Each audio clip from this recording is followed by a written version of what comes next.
والذين لا يشهدون الزور وإذا مروا باللغو مروا كراما.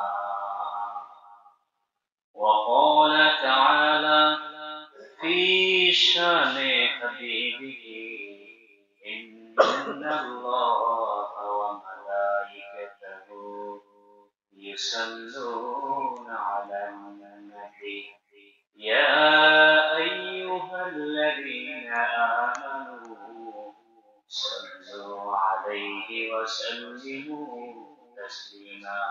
اللهم صل على سيدنا مولانا محمد وعلى آل سيدنا مولانا محمد. بلغ العلا بكماله كشف الدجى بجماله حسنت جميع خصاله صلوا عليه وآله. لا إله إلا الله لا إله إلا الله لا إله إلا الله لا إله إلا الله.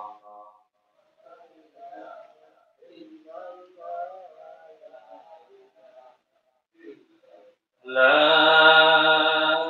إله إلا الله محمد رسول الله صلى الله عليه وسلم. উপস্থিত সম্মানিত মসজিদ কমিটির সদস্যবৃন্দ, অত্র এলাকার মুরব্বিয়ান ইজম, মুসলিম ইকরাম, যুবক ভাইরা, প্রিয় ছাত্ররা এবং কর্মীরা, আমার যুবক ভাইরা, আমার মা ও বোনেরা, আল্লাহ রাব্বুল আলামিনের দরবারে লক্ষ কোটি শুকরিয়া যে রব্বুল আলামিন আমাদেরকে সমস্ত আফাত থেকে, সমস্ত মুসিবত বিপদ থেকে আল্লাহ তাআলা আমাদেরকে মুক্ত করে সুস্থতার সাথে আজকের জুমার দিনে জুমার নামাজ আদায় করার উদ্দেশ্যে আল্লাহর ঘর মসজিদে এসে বসে কিছু কথা বলার এবং শোনার তৌফিক দান করেছেন। এই জন্য সকলে বলি আলহামদুলিল্লাহ এবং সালাত ও সালাম বিশ্ব মানবতার মুক্তির দূত সাইয়্যিদি দু আলম রাসূলুল্লাহ সাল্লাল্লাহু আলাইহি ওয়াসাল্লামের উপর। সম্মানিত হাজিরিন, বর্তমান দেশের পরিস্থিতি আমরা সকলেই জানি। আজকে আমার সন্তান, যাদেরকে আমরা অনেক কষ্ট ক্লাস করে টাকা পয়সা উপার্জন করে ছেলে মেয়েদেরকে শহরে আমরা পাঠাই লেখাপড়া করার জন্য, মানুষের মতো মানুষ হবে, সমাজের কর্ণধার হবে, পরিবারের দায়িত্বশীল হবে বলে তাদেরকে আমরা শহরে লেখাপড়া করার জন্য পাঠাই।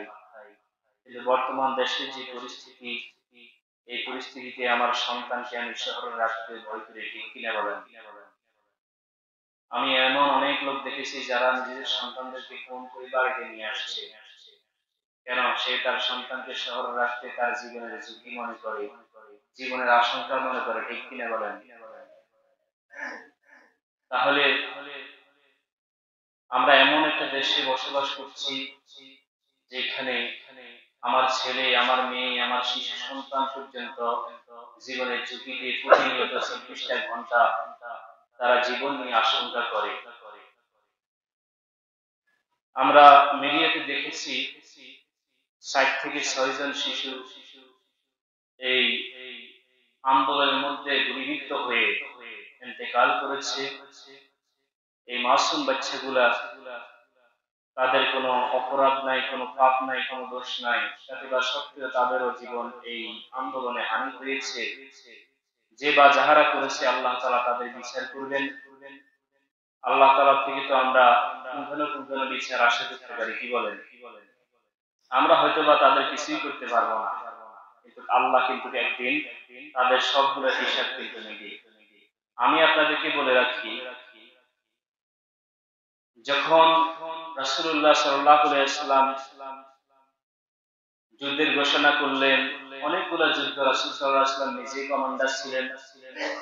সেই সমস্ত যুদ্ধের মধ্যে রাসূলের পক্ষ থেকে বলা ছিল যেন কোনো নারী এবং কোনো শিশুদের কি করা না হয়, আঘাত করা না হয়, নির্যাতন করা না হয়, তাদেরকে কতল করা না হয়, এটা বলে দেওয়া ছিল। এবং আপনারা আশ্চর্য হইবেন, কাফেরদের ভিতরেও এই পরিমাণ সততা ছিল, এই পরিমাণ বিশ্বস্ততা একজন কাফেরের ভিতরে ছিল। তারাও শিশু সন্তানদেরকে মারতেন না, নারীদের গায়ে হাত দিতেন না। কিন্তু আজকে আমাদের দুঃখজনক বিষয়, আমাদের দেশে আমাদের মুসলমান ভাইরা নিজেদেরকে মুসলমানই বলে, মুসলমান বলেই প্রচার করে, তারা কিন্তু আমাদের শিশু সন্তান, আমাদের মা বোনদের উপর হাত তুলতেছে, ঠিক কিনা বলেন? আসলে শিশু সন্তানদের প্রতি হাত তোলার এটার একটা রেওয়াজ আছে। সেটা হলো মূসা আলাইহিস সালামের জামানায় ফেরাউনের নেতৃত্ব এবং কর্তৃত্বটা এমন ছিল, বলে ফেরাউন এমন এমন এত বড় বড় কিছু পিলার বানায় রাখছিল, কোন দেশ থেকে মানুষ যদি ওই পিলারের পাশে দিয়ে সফর করে যাইতো, এই পিলার গুলার দিকে তাকাইয়া ওই মানুষগুলা বলতো, বাবুরে এরা অনেক শক্তিশালী, অনেক পাওয়ারফুল, এদের সাথে আমরা পারবো না, এদের সাথে আমরা যুদ্ধ করে টিকবো না। এত বড় বড় পিলার তারা এরকম মাটি থেকে কি করতে, উঠে লাগাইতো। কোন দেশের মানুষ এই ফেরাউনের সাথে কি করতো না, লাগতে আসতো না। ফেরাউন এত শক্তিশালী ছিল এবং ফেরাউনের সেনাবাহিনীরা এত বেশি ট্রেনিং প্রাপ্ত ছিল, বিশ্বের অন্যান্য দেশের মানুষরা আসি এই মিশরে ফেরাউনের এই সেনাবাহিনীর কাছে ট্রেনিং করে তারা যাইতো। তাকে বুঝছেন? তাহলে তখনকার যুগের বড় হুমকি ছিল ফেরাউন, বড় শক্তি পাওয়ারফুল ছিল ফেরাউন এবং ফেরাউনের প্রশাসন। কিন্তু এই ফেরাউনের এত শক্ত প্রশাসন থাকা সত্ত্বেও যে মূসা কালিমুল্লাহ আলাইহিস সালাম ফেরাউন তাকে লালন পালন করেছিল, সেই মূসা আলাইহিস সালাম এই ফেরাউনের বিরুদ্ধে দাঁড়াবে কখনো সে চিন্তা করে নাই। অথবা আল্লাহ তাআলা মূসা আলাইহিস সালামকে হুকুম করলেন, আপনি ফেরাউনের কাছে তাওহীদের দাওয়াত দেন। তখন ফেরাউনের কাছে মূসা আলাইহিস সালাম তাওহীদের দাওয়াত দিলেন। তখন ফেরাউন চিন্তা করলো, আমার সাথে বিশ্বের কোন পাওয়ারফুল শক্তিগুলা লাগতে আসে না।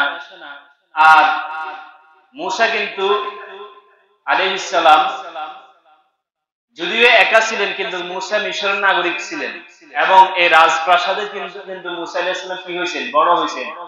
মূসা আলাইহিস সালামের একটা কি ছিল, পাওয়ার ছিল, এটাই যে মূসা আলাইহিস সালাম কোনো গোলাম না, কোনো দাস না, কারো কিন্তু কি নয়, চাকর নয়। তিনি ছিলেন কি, সেই রাজপ্রাসাদে লালন পালন হওয়া একটা পুরুষ। এজন্য তিনি যখন দিনে দাওয়াত দিলেন, ইসলামের দাওয়াত দিলেন, তাওহীদের দাওয়াত দিলেন, তখন ফেরাউন চিন্তা করলো কি করা যায়। ফেরাউন চিন্তা করলো সবাইকে ডেকে একটা সম্মেলন করি, সেটা হচ্ছে কি সংবাদ সম্মেলন। আমাদের এখন বর্তমান সংবাদ সম্মেলন করে না, আমাদের এমপিরা মন্ত্রীরা কিছু হলে সংবাদ সম্মেলন করে, মিডিয়াগুলো ডাকি কথা বলে। তখন ফেরাউন এরকম সংবাদ সম্মেলন করে বললেন যে মূসা যে দ্বীনের দাওয়াত দেয়, আমরা এত কাল পর্যন্ত যাদের ইবাদত করি, যাদেরকে আমরা রব মানি, বা আমি হচ্ছি সবচেয়ে বড় রব, আমার উপরে কোনো রব নাই। মূসা আলাইহিস সালাম যেভাবে দ্বীনের দাওয়াত দিতেছে বা তাওহীদের দাওয়াত দিতেছে, যে রবের কথা বলতেছে, এইভাবে যদি বলে তাহলে আমাদের এরকম এক জেনারেশন পরে আমাদের জেনারেশন গুলা ঝুঁকির মধ্যে পড়ে যাবে। তখন তারা কি করলো, একটা সিদ্ধান্তে বসলো যে মূসা আলাইহিস সালামের যত অনুসারী আছে, মূসা আলাইহিস সালামের কথায় এক আল্লাহর তাওহীদের উপর বিশ্বাস করেছে, তাদের শিশু সন্তানদেরকে হত্যা করা উচিত। কি সন্তানদেরকে? শিশু সন্তানদেরকে হত্যা করা। এজন্য যদি শিশু সন্তানদেরকে হত্যা করে, তাদের মনোবল নষ্ট হয়ে যাবে। মনোবল কি হয়ে যাবে? তারা মনে মনে এই কথা চিন্তা করবে যে এই মূসার অনুসরণ করার কারণে, মূসার রবকে রব হিসেবে মানার কারণে আমাদের সন্তানগুলোকে কি করা হয়েছে, হত্যা করা হয়েছে। অতএব তারা কি মূসা আলাইহিস সালামের অনুসরণ বাদ দিয়া আমার কাছে ফিরে আসবে। এজন্য তোমরা কি করো, এদের শিশু সন্তানদেরকে তোমরা হত্যা করো তাদের সামনে, তাদেরকে হত্যা করার দরকার নেই। একটা শিক্ষা দেওয়ার জন্য এরকম মূসা আলাইহিস সালামের অনুসারীদের শিশু সন্তানদেরকে তারা এরকম হত্যা করতে শুরু করলো। কিন্তু আল্লাহ তাআলার মহিমায় এতগুলা শিশু সন্তান হত্যা করার পর তাদের মনোবল কিন্তু নষ্ট হয় নাই। তারা আরো আল্লাহ তাআলার তাওহীদের ঈমান তাদের আরো বেশি মজবুত হয়েছে। অতঃপর যখন দেখলো যে শিশু সন্তান হত্যা করে এখন আর কোনো লাভ নাই, তখন ফেরাউন আবার সংবাদ সম্মেলন করে বলল যে এবার তাদের নেতাকে হত্যা করা, মানে মূসাকে হত্যা করা। নাউজুবিল্লাহ। বর্তমান আমাদের দেশের সাথে মিল আছে না নাই? আমাদের দেশের সাথে বর্তমান কোরআনের অধিকাংশ ঘটনা আমাদের দেশের ঘটনার সাথে মিলে যায় প্রিয় ভাইরা। এই যে আমাদের যে সমস্ত বাচ্চারা লেখাপড়া করার জন্য শহরে যায়, তাদেরকে এত বেশি এই পরিমাণ হত্যা করা হয়েছে, এখনো কোনো সংখ্যা, নির্দিষ্ট কোনো সংখ্যা আমাদের কাছে আসে নাই। এত বেশি গণহত্যা চালিয়েছে, শিশু হত্যা চালিয়েছে। এই হত্যাগুলা করে কি বুঝাইছে? যে এদেরকে যদি হত্যা করা হয়, এদের মতো আরো লক্ষ লক্ষ স্টুডেন্টরা এখান থেকে শিক্ষা নিবে, ভয় পাবে, তারা মনোবল ভেঙে যাবে, তারা এরকম আন্দোলন থেকে পিছু পা হবে। এবং তাদের অভিভাবকদেরকেও কি করা হয়েছে, এরকম তাদের মন ভেঙে দেওয়া হয়েছে, তারাও যেন আন্দোলন না করে। অবশেষে আমরা দেখেছি যে শিশু সন্তান হত্যা করার পরেও তারা কিন্তু বসে নাই। তারা এবার আমাদের আন্দোলনের যত লিডার আছে, লিডারদেরকে এবারে গ্রেফতার করে, তাদেরকে হত্যা করে, গুম করে। এরকম আমাদের দেশে হয় কি হয় না বলে? তাহলে সেই ফেরাউনের কিছু কার্যকলাপের সাথে আমাদের বর্তমান এই পরিস্থিতির সাথে অনেকটাই মিল আছে প্রিয় ভাইরা। তাহলে ফেরাউন পরবর্তীতে মূসা আলাইহিস সালামকে হত্যা করার ফন্দি করে। কিন্তু আল্লাহ তাআলা তো আল্লাহ তাআলার এই কালিমার পতাকাকে ওই দেশের আকাশে, পৃথিবীর আকাশে পটপট করে উড়াবে, যার কারণে তার এই সন্ধিটাও আর কাজে আসলো না। এত পাওয়ারফুল একজন লোকের কথা আল্লাহ তাআলা কোরআনের মধ্যে কোট করছে যে এই ফেরাউন তখনকার যুগের, তখনকার জামানার সবচেয়ে পাওয়ারফুল প্রেসিডেন্ট ছিল। তাকে প্রত্যেকটা দেশের বাদশারা ভয় পাইত। এই সমস্ত লোকদের সাথে কোনোভাবে যুদ্ধ জড়ানো সম্ভব না। ফেরাউনকে বলা হইতো জিল আওতাদ। আওতাদ বলা হয় মূলত ফেরাককে। আমরা কাঠের মধ্যে ফেরাক মারি না, বড় লোহা আটকানোর জন্য আমরা বড় বড় কি জলি ফেরাক মারি না। এই ফেরাউনকে বলা হতো জিল আওতাদ, মানে এত বড় বড় ফেরাক, তারা এত বড় বড় ফিরাত তারা পাহাড়ের মধ্যে গাড়তো, এরকম মাটির মধ্যে গাড়তো। এগুলা অনেক বড় বড় ছিল। এগুলা দেখে মানুষ মনে করতে কি বাবু এত বড় বড় হইলে কেমন উঠেছে।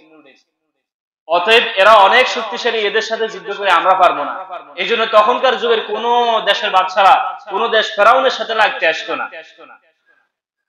কিন্তু এই ফেরাউনের ব্যাপারে আল্লাহ তাআলা বলতেছে, এই ফেরাউনও রাত্রে যখন ঘুমাইতে যাইতো সে অনেক আতঙ্কে থাকতো। সুবহানাল্লাহ। এই ফেরাউনও যখন ঘুমাইতে যাইতো তখনও সেই ব্যক্তি আতঙ্কে থাকতো, ঘুম আসতো না, তার চোখে ঘুম আসতো না, যে তার রাজত্ব, তার জীবনের ঝুঁকি, তার রাজত্বের ঝুঁকি সব সময় সে ঘুমানো যাবার আগে তার এই ভয় হইত। কে বলতে পারে এই কথা? আল্লাহ ছাড়া। আমি আর আপনি যদি 1971 সালের ঘটনা বলি, যা ঘটেছে আমরা বলতে পারবো, কিন্তু কোন মানুষের মনে তখন কি চলছে এটা কি আমরা বলতে পারবো? তার মনে কি চলতো এটা কি আমরা জানি? আমি যত বড় ইতিহাসবিদ হই না কেন, আমি একজন মানুষের মনে তখন কি চলছে সেটাকে আমি বলতে পারবো। কিন্তু আল্লাহ তাআলা ওই ফেরাউন ঘুমানো যাওয়ার আগে ফেরাউনের মনে কি চলতেছে আল্লাহ তাআলা সেটা কোরআনের মধ্যে কোট করে দিয়েছে। সুবহানাল্লাহ। তাহলে আমাদের বর্তমান এই সরকারের সাথেও ফেরাউনের সাথে অনেক ক্ষেত্রে মিল আছে কে ভাইরা। যদিও সে এতগুলা গণহত্যা করে, মানুষ হত্যা করে, এত পাওয়ারফুল, কিন্তু তারও ক্ষমতা হারানোর ভয় আছে না নাই? সেও এরকম নিজের ক্ষমতা বাঁচানোর জন্য, নিজের জান বাঁচানোর জন্য, গদি বাঁচানোর জন্য অনেক আশঙ্কা করে, অনেক ভয়ে থাকে। কিন্তু মিডিয়ার সামনে যদি এই ভয় প্রচার করে তাহলে তো দলের মন ভাঙে যাবে। এই জন্য মানুষের সাথে খুব সাহসী মনে, হাসি মুখে মিডিয়ার সামনে কথা বলে। কারণ যদি মিডিয়ার সামনে ভাঙ্গি কথা বলে, দুর্বল হইয়া কথা বলে, তাহলে তো তার দলের মনোবল কমে যাবে, পরবর্তীতে তার সিংহাসন ভেঙে যাবে। কিন্তু সে রাত্রে, সে গভীর রাত্রে সেও আতঙ্কে আছে ফেরাউনের মতো, কোন সময় ক্ষমতা চলে যায়, এই আশঙ্কা আছে না নাই? কোন আল্লাহ তাআলা এই সমস্ত স্বৈরাচারদের কবল থেকে, এই সমস্ত স্বৈরাচারদের অত্যাচার থেকে আল্লাহ তাআলা আমাদেরকে হেফাজত করুন। প্রিয় ভাইরা, গত সপ্তাহে আমি আলোচনা করেছিলাম ইবাদুর রহমান থেকে। ইবাদুর রহমানের 8টা গুণাবলী নিয়ে আমি আলোচনা করেছি। 8টা গুণাবলীর মধ্যে কিছু কবিরা গুনাহের কথা আছে। কোন ব্যক্তি যদি এই সমস্ত কবিরা গুনাহ করে, তাহলে সেই ব্যক্তি আল্লাহ তাআলার প্রিয় বান্দার লিস্ট থেকে, তালিকা থেকে সেই ব্যক্তি খারেজ হয়ে যায়। নাউজুবিল্লাহ। তার সাথে সাথে আমি বলছি, তাহলে যদি সে ইবাদুর রহমান থেকে খারেজ হয়ে যায়, সে আবার ইবাদুর রহমান হওয়ার কোন সুযোগ আছে কিনা, সেই ব্যাপারে আল্লাহ তাআলা বলছেন, ইল্লা মান তাবা ওয়া আমানা ওয়া আমিলা আমালান সালিহা ফাউলাইকা ইউবাদদিলুল্লাহু সাইয়্যাতিহিম হাসানাত। আল্লাহ তাআলা বলেন, যেই ব্যক্তি কবিরা গুনাহ করেছে, সেই ব্যক্তি আবার আমার প্রিয় বান্দা হওয়ার সুযোগ রয়েছে, যদি সে তাওবা করে, ঈমান আনে এবং আমলে সালেহ করে, নেক কর্ম করে, নেক কাজ করে, তাহলে সেই ব্যক্তির ওই কবিরা গুনাহগুলোকে, তার জিন্দেগীর সমস্ত গুনাহগুলোকে আল্লাহ তাআলা নেকে পরিণত করে দিবেন। সুবহানাল্লাহ। কেন? সেটা আমি বলেছি। আল্লাহ তাআলা বলেন, ওয়ামান তাবা ওয়া আমিলা সালিহান ফাইন্নাহু ইয়াতুবু ইলাল্লাহি মাতাবা। কারণ হলো, যেই ব্যক্তি আল্লাহ তাআলার কাছে তওবা করে, সেই ব্যক্তি পরিপূর্ণভাবে, পূর্ণাঙ্গভাবে আল্লাহ তাআলার দিকে ঝুঁকে যায়। বলেন সুবহানাল্লাহ। আমার ভাইয়েরা,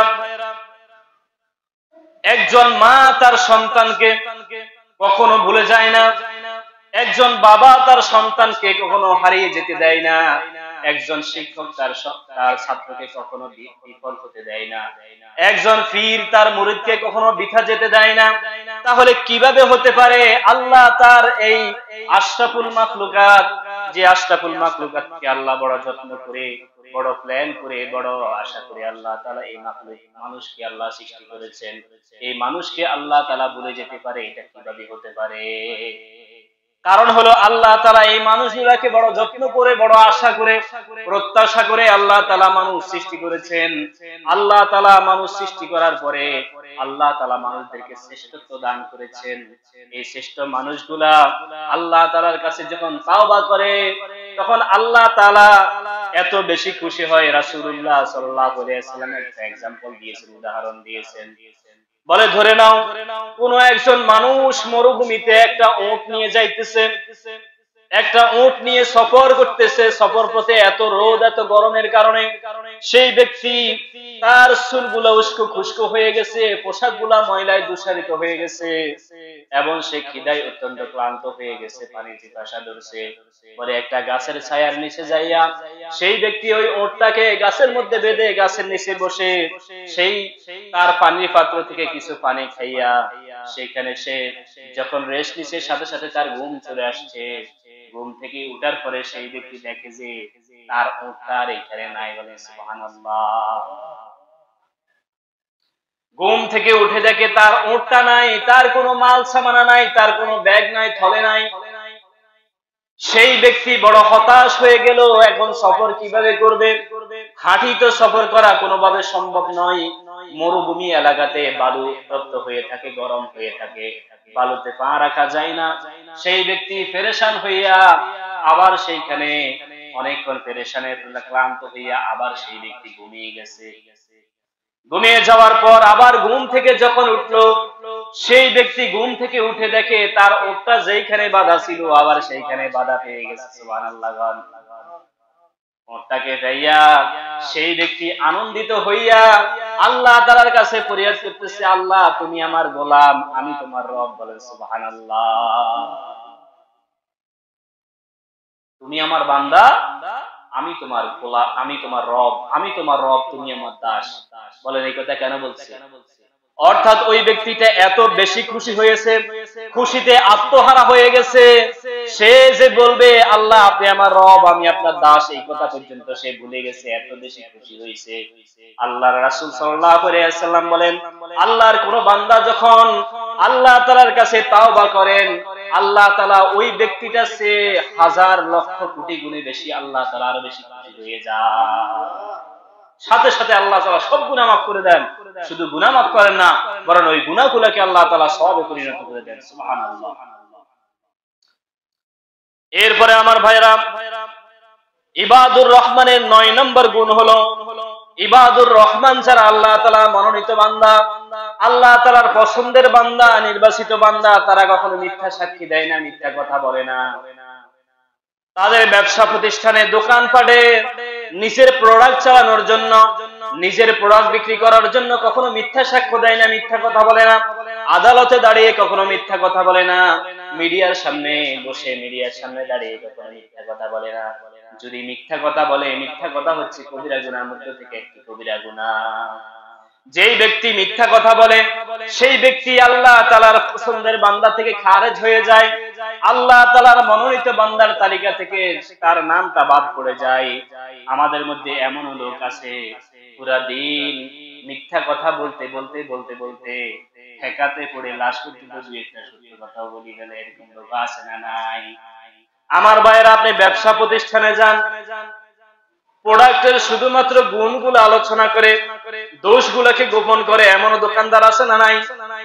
তাহলে আল্লাহ তাআলা বললেন, ওয়াল্লাযীনা লা ইয়াশহাদুনা সুরা ওয়া ইযা মাররু বিল-লাগবি মাররু কিরামা। এবং ইবাদুর রহমান হচ্ছে তারা যারা অন্যায় কাজে শামিল হয় না, মিথ্যা সাক্ষ্য দেয় না, মিথ্যা কথা বলে নিজের ব্যবসা প্রতিষ্ঠানে প্রোডাক্ট চালায় না, মিথ্যা কথা বলে আদালতের মধ্যে অন্য মানুষকে ফাঁসায় না, মিথ্যা কথা বলে মিডিয়ার সামনে নিজের দলকে মাসুম প্রমাণ করে না। আমাদের দেশে এমনও মানুষ আছে সারা দিন মিথ্যা কথা বলে, মিথ্যা কথার থলে যখন খালি হয়ে যায়, মিথ্যা কথার নিজের ভিতরে যখন থাকে না, ঠেকাতে পড়ে দুই একটা সত্য কথা বলে, এরকম লোক আছে না নাই? তার মানে পুরা দিন মিথ্যা কথা বলে, মিথ্যা কথা বলে। মিথ্যা কথা বলনে ওয়ালাদের উপর আল্লাহ তাআলা লানত। অন্য আয়াতে আল্লাহ তাআলা বলেছেন, মিথ্যাবাদীদের উপর আল্লাহ তাআলার গজব, আল্লাহ তাআলার লানত। এজন্য ইবাদুর রহমান যারা, তারা কখনো মিথ্যা কথা বলে না। মিথ্যা কথা বললে ইবাদুর রহমান থাকে না। এরপরে 10 নম্বর ইবাদুর রহমানের গুণ হচ্ছে অনর্থক কাজে জড়ায় না। ওয়া ইযা মাররু বিল-লাগবি মাররু কিরামা। রব্বুল আলামিন বললেন, এবং যখন কোন বেহুদা কার্যকলাপের নিকট দিয়ে যায়, তখন তারা নিজের আত্মসম্মান বোধ বাঁচিয়ে, আত্মসম্মান বাঁচিয়ে তারা সেখান থেকে অতিবাহিত করে। এর মানে হচ্ছে মুফাসসিরিনে ইকরাম এবং আলেমরা এই লাগবের একটা ব্যাখ্যা করেছেন, সময় অপচয় করে, সময় নষ্ট করে এরকম প্রত্যেকটা কাজ, প্রত্যেকটা কথা হচ্ছে লাগবে কথা, বেহুদা কথা, অনর্থক কথা। এজন্য বেহুদা কথা যেখানে হয়, আল্লাহর ইবাদুর রহমান নামে এই বান্দাগুলা সেই মজলিসে যায় না। আজকে পৃথিবীতে যতগুলা হত্যা বলেন, মারামারি বলেন, কাটাকাটি বলেন, এগুলার মূলে আসলে ফালতু কথা। কি থেকে শুরু হয়?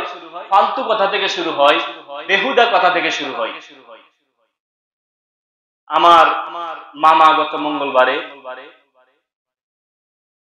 এই বেহুদা কথা থেকে মারামারি হইয়া তিনি ইন্তেকাল করেছিলেন। উনি একজন কলেজের প্রফেসর এবং এলাকার মধ্যে আমাদের মসজিদে প্রায় 21 বছর সভাপতি, এবং এলাকার মধ্যে বিচার সালিশ করেন মাতাব্বর। উনি একজন শুধু বিচারক ছিলেন। তৃতীয় পক্ষের একটা সালিশ করার পরে একজন ওটি বলছে এই সালিশে মানি না। আমাদের দেশের কোন লোক আছে না নাই? সালিশ নিজের মন মতো না হইলে সালিশ মানি না, বন্য এরকম আছে না নাই? যখন বললো যে আমি সালিশ মানি না, হয়তোবা তিনি তাকে কিছু একটা গালি দিয়া কিছু একটা কথা বলছে। বলেন গালিটা ফালতু কথার মধ্যে পড়ে না? অনর্থক কথা কিনা? এটা একটা অনর্থক কথা। এ শুধু গালি দিয়ে বলছে, হয়তো কিল্লে মানুষ না বা একটা গালি দিচ্ছে। এই গালি দেওয়ার সাথে সাথে আপনার রিকশার চেইন আছে না, সেনকে ফেসাই মাথাতে যে বা মানে আঘাত করছে সেও মোটামুটি গাবুর টাইপের, সাইডটা বাই দিয়েছে, সাইডটা বাই সাথে একবার জাগাত মরে গেছে। সেখানে আমি কিছু কথা বলছি।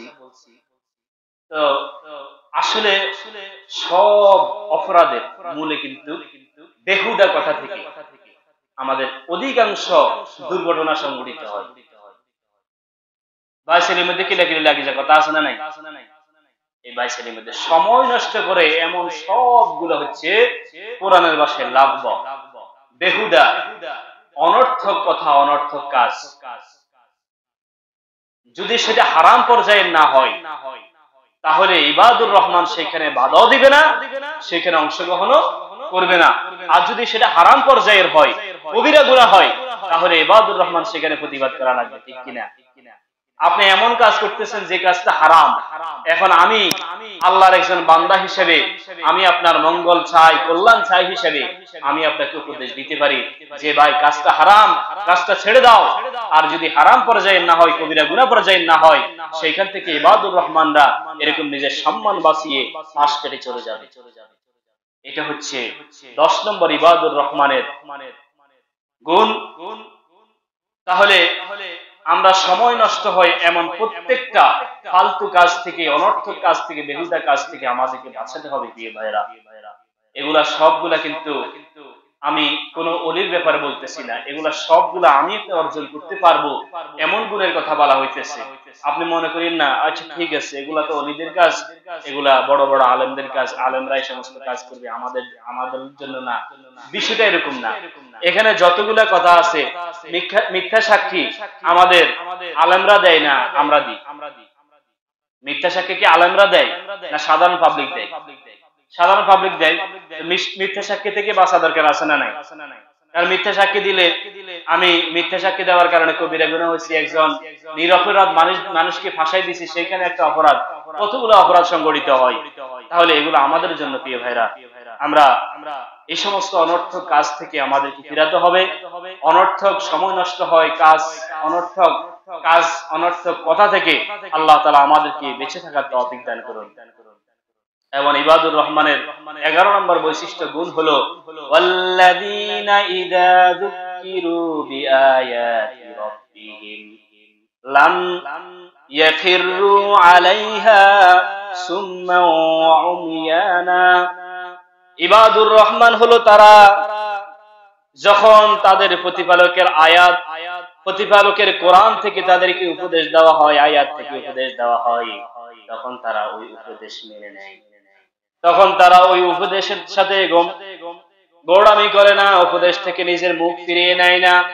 যখন তাদের কাছে আল্লাহ তাআলার কোরআন থেকে উপদেশ আসে, তখন তারা এরকম অন্ধ মানুষের মতো আচরণ করে না, বড়া মানুষের মতো আচরণ করে না, এবং তারা নিজেদেরকে বেকুবের মতো আচরণ করে না, বরং আল্লাহ তাআলার বিধান সমূহের মধ্য থেকে যে কোনো বিধান তাদের সামনে আলোচনা করলে তারা সেটাকে মাথা পেতে নেয়। ইবাদুর রহমানের এটা হচ্ছে 11 নম্বর গুণ। এরপরে ইবাদুর রহমানের 12 নম্বর গুণ হলো তারা আল্লাহ তাআলার কাছে এভাবে দোয়া করে ওয়াল্লাযীনা ইয়াকুলুনা রাব্বানা সরিফ ওয়াল্লাযীনা ইয়াকুলুনা রাব্বানা হাব লানা মিন আজওয়াজিনা ওয়া যুররিয়াতিনা কুররাতা আয়ুন ওয়াজআলনা লিল মুত্তাকিনা ইমামা। ইবাদুর রহমানের 13 নম্বর গুণ হলো তারা আল্লাহ তাআলার কাছে প্রতিনিয়ত দোয়া করে, আল্লাহ তাআলার কাছে এই বলে দোয়া করে, হে আল্লাহ আমার স্ত্রী সন্তান, আমার সন্তান সন্ততি, দুনিয়াতে আমার বংশধর যারা আছে তাদেরকে আমার চক্ষু শীতল করার মতো সেরকম করে দেন। অর্থাৎ তাদের দিকে তাকাইলে যেন আমার চক্ষু শীতল হয়, তাদের দিকে তাকাইলে যেন আমি আমার জান্নাত কামাতে পারি। তারা আল্লাহর কাছে সন্তান সন্ততিকে তারা নিজেদের প্রতিপালকের কাছে এই দোয়া করে যে হে আল্লাহ, আমার স্ত্রী এবং সন্তানদের পক্ষ থেকে আমার নয়ন প্রীতি করে দেন, আমার চক্ষুকে শীতল করে দেন, তাদের দ্বারা যেন আমি কোনো পাপে জড়িত না হই, তাদের দ্বারা যেন আমি কোনো গুনাহে জড়িত না হই, বরং তাদের দিকে তাকালে তাদেরকে লালন পালন করলে যেন আমার মন এবং আমার চক্ষু শীতল হয়। তারা সব সময় আল্লাহ তাআলার কাছে এই বলে দোয়া করে এবং তারা আল্লাহ তাআলার কাছে আরো দোয়া করে ওয়াজআলনা লিল মুত্তাকিনা ইমামা, হে আমাদের প্রতিপালক, আমাদেরকে মুত্তাকিনদের ইমাম বানিয়ে দেন, মুত্তাকিনদের নেতা বানিয়ে দেন। অর্থাৎ আমাদেরকে এমন একটা জীবন যাপন করার তৌফিক দেন, এমন একটা জীবন যাপন করার জন্য শক্তি দান করেন, তৌফিক দান করেন, যেই জীবন পালন করলে, যেই জীবন পালন করলে পরবর্তী জেনারেশনরা আমাদেরকে আদর্শ হিসেবে মেনে নিবে। এমন একটা জীবন আমাদেরকে গঠন করার তৌফিক দান করেন যে আমরা মুত্তাকিনদের ইমাম হতে পারি, তারা যেন পরবর্তীতে আমাদেরকে এক্সাম্পল দিতে পারে, আমাদেরকে নিয়ে উদাহরণ দিতে পারে। অমুক জামানা যেমন আমরা বর্তমানে সাহাবায়ে কেরামদেরকে কি দিই, এক্সাম্পল দিই, আমরা সাহাবায়ে কেরামের পরের জেনারেশন তাবিঈদেরকে আমরা উদাহরণ দিই। তাবিঈনদের জীবন ছিল সোনালী জীবন, এরকম আমাদেরকে তাদের নেতা বানিয়ে দিন। আদর্শের দিক থেকে তারা যেন আমাদের আদর্শকে তাদের সর্বোচ্চ আদর্শ বানাইতে পারে, তারা যেন আমাদের আদর্শকে অনুসরণ করতে পারে, অনুসরণীয় আদর্শের অধিকারী আমাদেরকে বানিয়ে দিন। এই বলে তারা আল্লাহ তাআলার কাছে দোয়া করে। এটা হচ্ছে ইবাদুর রহমানের 13 নম্বর গুণ। প্রিয় ভাইরা, এখন এই 13টা গুণ যদি কোনো ব্যক্তি অর্জন করতে পারে, কোনো ব্যক্তি আল্লাহ তাআলার কাছ থেকে এরকম এই অভ্যাসগুলা, এই গুণগুলা অর্জন করতে পারে, তাহলে আল্লাহ তাআলার পক্ষ থেকে কি দেওয়া হবে? আল্লাহ তাআলা বলেন উলাইকা ইউজাউনাল গুরফাতা বিমা সাবারু ইউলাক্কাউনা ওয়া ইউলাক্কাউনা ফিহা তাহিয়াতাও ওয়া সালামা। যদি কোনো ব্যক্তি ইবাদুর রহমানের গুণ অর্জন করতে পারে, তাহলে তাদেরকে আল্লাহ তাআলা তাদের এই ধৈর্যের জন্য, তাদের এই সবরের জন্য আল্লাহ তাআলা জান্নাতে তাদেরকে উচ্চ প্রাসাদ দান করবেন। বলেন সুবহানাল্লাহ। এই সালামান গুরফাতান কোরআনের ভাষায় জান্নাতকে অনেক শব্দে ব্যবহার করছে। গুরফাতান বলা হয় জান্নাতের ভিআইপি এরিয়া। কি কোন এরিয়া? VIP area. জান্নাতের সর্বোচ্চ এরিয়া হচ্ছে ভিভিআইপি, মানে জান্নাতুল ফেরদাউস, যেটা এটা হচ্ছে সবচেয়ে উপরের জান্নাত। এই জান্নাতুল ফেরদাউসের নিচের স্তর হচ্ছে গুরফা। গুরফা হচ্ছে জান্নাতের ভিআইপি এরিয়া। বলছে যে কোনো ব্যক্তি এই 13টা গুণ যদি অর্জন করে, আল্লাহ তাআলা তাদেরকে জান্নাতের সুউচ্চ একটি প্রাসাদ দান করবেন, গুরফা। সুবহানাল্লাহ। এবং সেইখানে তাদেরকে আল্লাহ তাআলার ফেরেশতা দ্বারা এবং আল্লাহ তাআলার সেই সমস্ত হুর রমণী দ্বারা তাদেরকে এরকম স্বাগত সালাম দিয়ে তাদেরকে সেখানে অভ্যর্থনা জানানো হবে। সুবহানাল্লাহ। তাহলে এই জান্নাতের সুউচ্চ মাকাম, সুউচ্চ স্থান যদি আমরা পেতে চাই, তাহলে আমাদেরকে কিন্তু এই 13টা গুণ অর্জন করা লাগবে। আমি সংক্ষেপে বলে দিচ্ছি। 1 নম্বর হচ্ছে ইবাদুর রহমানের 1 নম্বর গুণ, দুনিয়াতে চললে নম্রভাবে চলে, কঠোর হয় না। কি হয় না? কঠোর হয় না, অহংকারী হয় না। 2 নম্বর হচ্ছে দুনিয়াতে শান্তিপূর্ণ কথা বলে, মানুষের সাথে ঝগড়া বিবাদে জড়ায় না। 3 নম্বর হলো তারা রাতে তাহাজ্জুদ পড়ে। কি পড়ে? তাহাজ্জুদ পড়ে। অন্যান্য মাযহাবে আবু হানিফা ছাড়া অন্যান্য মাযহাবে তাহাজ্জুদের নামাজ কিন্তু ওয়াজিব। কি ওয়াজিব? আল্লাহ তাআলা বলছেন, হে রাসূল, আপনার জন্য তাহাজ্জুদকে নাফিলাতুল ওয়াজিব করা হয়েছে, কিন্তু উম্মতের জন্য কষ্ট হবে বিদায় এটা বিভিন্ন হাদিস আছে। হানাফি মাযহাবে এটাকে নফল সালাত বলেছেন, কিন্তু অন্যান্য মাযহাবে সেটাকে ওয়াজিব বলেছেন। তাহলে ইবাদুর রহমানের 3 নম্বর গুণ হলো তারা রাতে তাহাজ্জুদ পড়ে অথবা রাত অতিবাহিত করে দাঁড়ানো অবস্থা অথবা সিজদারত অবস্থায়। এরপরে তাদের 4 নম্বর গুণ হচ্ছে তারা প্রতিনিয়ত জাহান্নাম থেকে আল্লাহ তাআলার কাছে মুক্তির দোয়া করে, আল্লাহ আমাদেরকে জাহান্নামের আগুন থেকে মুক্ত করে দেন, এইভাবে আল্লাহর কাছে দোয়া করে।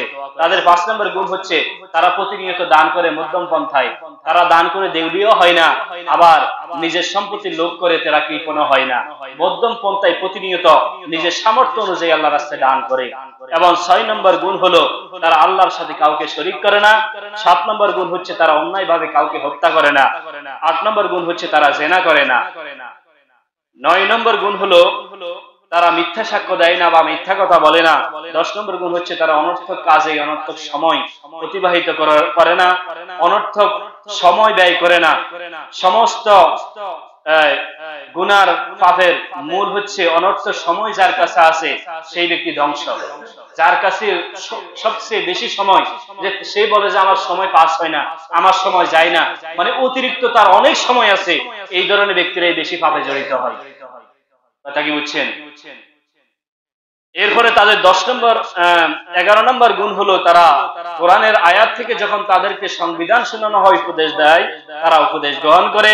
11 নম্বর গুণ হচ্ছে তারা তাদের সন্তান সন্ততি স্ত্রী থেকে নয়ন প্রীতি আশা করে। আল্লাহ তাআলার কাছে সব সময় চক্ষু শীতলতা, স্ত্রী সন্তানের পক্ষ থেকে চক্ষু শীতলতার জন্য আল্লাহ তাআলার কাছে দোয়া করে। আর 13 নম্বর গুণ হচ্ছে তারা আল্লাহর কাছে এই বলে দোয়া করে, আল্লাহ আমাদেরকে আপনি মুত্তাকিনদের নেতা বানিয়ে দেন, আমাদেরকে একজন আদর্শ মানুষে আপনি আমাদেরকে রূপান্তরিত করুন।